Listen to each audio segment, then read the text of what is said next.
Hello nurses, कैसे हैं आप सब लोग। आज मेरे पास आपके लिए बहुत बड़ी न्यूज़ है और जी हाँ, आपके लिए बहुत बड़ी न्यूज़ है। जो लोग बीएसएन जिन लोगों ने किया हुआ है और जो नर्सेज हैं उनके लिए एक अमेरिका के अंदर एक फर्म है जिसका नाम है ब्रिजवे फर्म।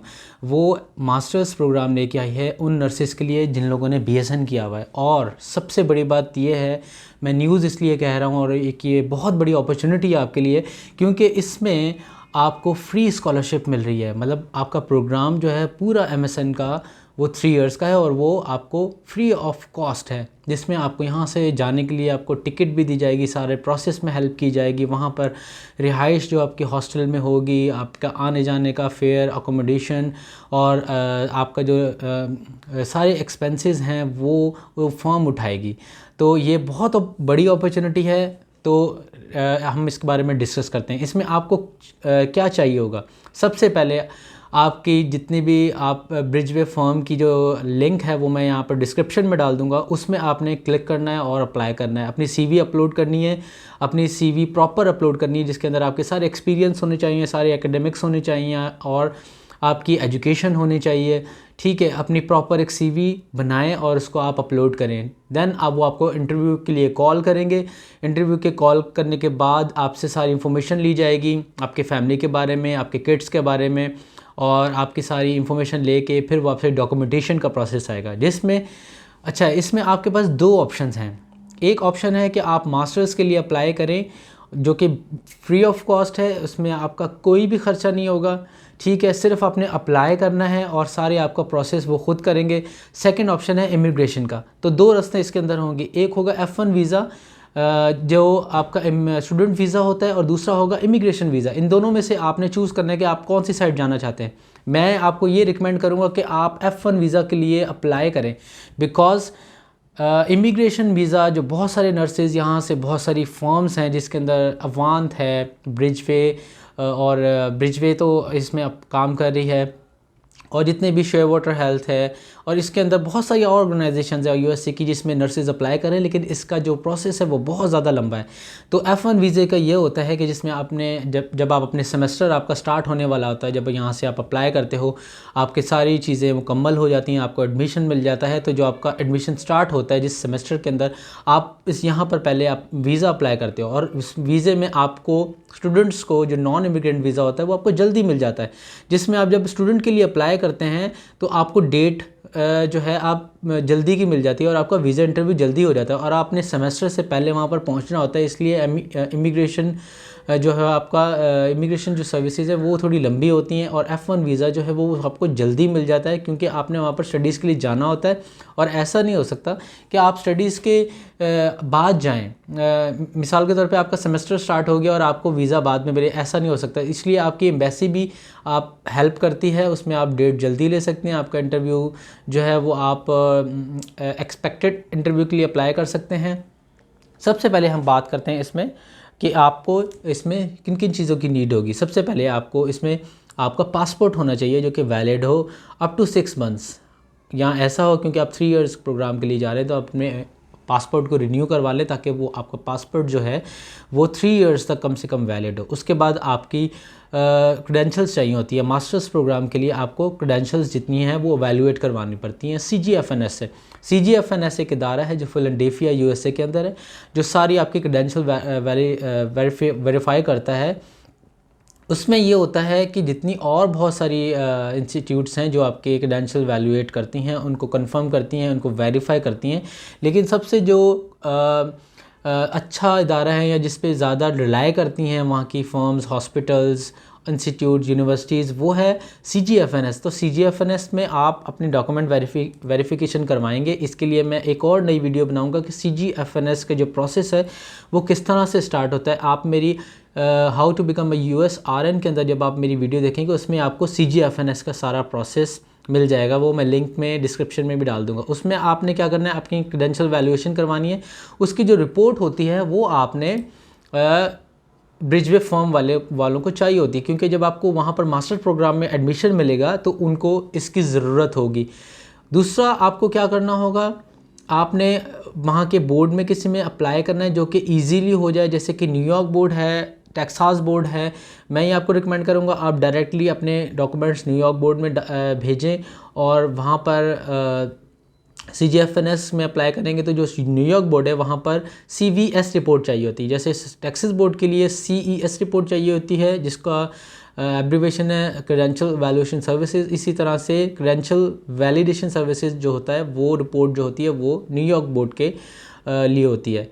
तो आप न्यूयॉर्क बोर्ड के लिए वो रिपोर्ट बनवाएंगे। न्यूयॉर्क बोर्ड के अंदर जो प्रोसेस है वो थोड़ा सा जल्दी हो जाता है, उसके अंदर जो प्रोसेस में है वो आपको ज़्यादा चीज़ें चाहिए नहीं होती। जैसे CGFNS थोड़ा टाइम टेकिंग होता है, इस तरह से टेक्सास बोर्ड के अंदर जब आप जाते हैं तो वहाँ पर आपको फिंगरप्रिंट कार्ड चाहिए होता है और एक एग्ज़ाम होता है, तो इनमें थोड़ा सा लेंदी प्रोसेस होता है। दूसरा, इसमें जो आपकी इंटरनेशनल वेरिफिकेशन होती है जो नर्सेज़ के लिए होती है, जो आपके बोर्ड से जाती है, जैसे इंडियन के किसी new Delhi board of nursing है, इस तरह पाकिस्तान में है तो पाकिस्तान नर्सिंग काउंसिल है, इसलिए वहाँ से जो हमारी जाती है पाकिस्तान नर्सिंग काउंसिल से वो टेक्सास बोर्ड में 1 ईयर बाद एक्सपायर हो जाती है, वो आपको दोबारा से भेजनी पड़ती है। लेकिन न्यूयॉर्क बोर्ड में ऐसा नहीं है। न्यूयॉर्क बोर्ड में वंस आपके डॉक्यूमेंट्स चले जाएँ तो वो दोबारा से एक्सपायर नहीं होते, वो फिर आपके चलते रहते हैं। तो आप क्या करेंगे, अपनी CGFNS में अप्लाई करेंगे और CVS रिपोर्ट जो है वो आप अपनी उसके लिए अप्लाई करेंगे, वो आप न्यूयॉर्क बोर्ड में जमा करवाएंगे। उसके बाद आप न्यूयॉर्क बोर्ड की जो प्रोसेस है उसमें 2 कोर्सेज़ होते हैं छोटे से $60 के, जिसमें चाइल्ड अब्यूज़ और इन्फेक्शन कंट्रोल का कोर्स होता है, वो आपने करना होता है। उसके बाद आपको इसके साथ साथ ये जैसे ही आपका हो जाता है फिर आपको ATT जो है वो मिलता है। ATT जब आपको मिलेगा उसके लिए कम से कम आपने आपकी CVS रिपोर्ट या CS रिपोर्ट तो होनी चाहिए, और बाकी जो आपने ATT के लिए अप्लाई करना है आपको MSN प्रोग्राम के लिए CS रिपोर्ट या CVS रिपोर्ट होनी चाहिए, और उसके अलावा आप ATT के लिए आपने अप्लाई किया हो। ये आपकी रिक्वायरमेंट जैसी पूरी होंगी वो आपकी जो CS रिपोर्ट है वो यूनिवर्सिटी को इंडोर्स कर देंगे कि ये जो कैंडिडेट है इसकी सारी जो इंफॉर्मेशन है, सारी एजुकेशन है नर्सिंग के अंदर और बैचलर्स इन नर्सिंग, जो सब चीज़ें जो हैं वो इसकी वैलिडेट हैं और मतलब वो ऑथेंटिक है। फिर आपको यूनिवर्सिटी जो है वो आपको एक एक्सेप्टेंस लेटर देगी और उसके बाद I-20 फॉर्म आपका निकल के आएगा, वो आपको देगी, जिसमें सर्विस ID होती है आपकी, जो स्टूडेंट ID होती है, स्टूडेंट नंबर मिलेगा। फिर आप सर्विस फ़ी सिर्फ आपको फिल देनी पड़ेगी जिसकी जो है $350, और आपको अपनी US जो अपॉइंटमेंट लेनी पड़ेगी US एम्बेसी से $160 की, जो भी पाकिस्तान में यही हमारे पास जो रेट है वो ये है, $160 से अपॉइंटमेंट मिलती है और वो तकरीबन बनते 48,000। और इसी तरह सर्विस फ़ी जो है वो तकरीबन 98,000, आप 1 लाख इसको राउंड अबाउट कर सकते हैं। तो आपके 1.5 लाख लगेंगे, लेकिन आपके बाकी जो टिकट्स वगैरह हैं वो सारी आपको ब्रिजवे फॉर्म भेजेगा और बाकी वहाँ के ख़र्चे आपके सारे होंगे। अब आप ये सोच रहे होंगे कि मैं अगर 3 इयर्स के लिए यहाँ से जॉब छोड़ के जाता हूँ और अगर यहाँ पर जो मैं कमा रहा था अपनी फैमिली को सपोर्ट कर रहा था, या मैं मैरिड हूँ तो मैं अपनी फैमिली को सपोर्ट कर रहा था, तो वो किस तरह से करूँगा। वहाँ पर जो कम्युनिकेयर है एक फर्म, वो क्या करेगी, आपके जितने भी एक्सपेंसेस हैं और जो आपकी ट्यूशन फ़ी है यूनिवर्सिटी की वो पे करेंगे। वहाँ पर जाके आपको लैपटॉप देंगे, बेशक आपके पास लैपटॉप हो लेकिन वो आपको एक नया लैपटॉप देंगे ताकि आपको किसी चीज़ में प्रॉब्लम ना हो और ना आपको एक्सक्यूज़ कर सकें किसी चीज़ के लिए। देन आपने क्या करना है, वहाँ पर आपकी रिहाइश होगी जो कि शेयर्ड हॉस्टल होता है, वो हॉस्टल होगा जहाँ पर आपकी रिहाइश होगी। वहाँ हॉस्टल से यूनिवर्सिटी और यूनिवर्सिटी से हॉस्टल की ट्रांसपोर्ट भी आपको दी जाएगी, और यूनिवर्सिटी से जो आपके ऑफ डेज़ होंगे उसमें आपसे कम्युनिकेयर की ऑर्गेनाइजेशन में काम भी किया जाएगा, जो आपको एक ट्रेनिंग करवाएंगे 2 वीक्स की मेडटेक के नाम से, वो आप वहाँ पर करेंगे। आप क्या करेंगे, जब आप ट्रेनिंग करेंगे तो आप अपनी एजुकेशन के दौरान 1 वीक में 36 to 40 आवर्स काम कर सकते हैं। उनकी जो आपको पेमेंट जो मिलेगी 1 आवर की वो $20 to $22 होगी। मिसाल के तौर पे आप $22 आप अप्लाई करते हैं, जो पाकिस्तानी रुपीज़ इस वक्त बनते हैं तकरीबन 27 या 2800 US डॉलर, जो कि तकरीबन 6-7 लाख रुपए बनते हैं, जो कि एक हैंडसम अमाउंट है। तो आप अपने घर पे भी सपोर्ट कर सकते हैं। बाकी आपके रिहाइश का वहाँ पर कोई ख़र्चा नहीं होगा, वहाँ पर आपकी ट्रांसपोर्ट का कोई ख़र्चा नहीं होगा, और जो खाने पीने का जो ख़र्चा है वो आपको वहाँ पर ख़ुद करना पड़ेगा, क्योंकि बहुत सी कम्युनिटीज़ वहाँ पर आती हैं, हर किसी की चॉइसेस अलग होती हैं खाने की, इसलिए उन्होंने फ़ूड जो है वो आपको नहीं दिया, क्योंकि कुछ लोगों को वहाँ का डिफरेंट मुल्कों से वहाँ पर लोग जाते हैं तो फिर वो फ़ूड किसी को पसंद नहीं आता, इसलिए उन्होंने फ़ूड इंक्लूड नहीं किया हुआ।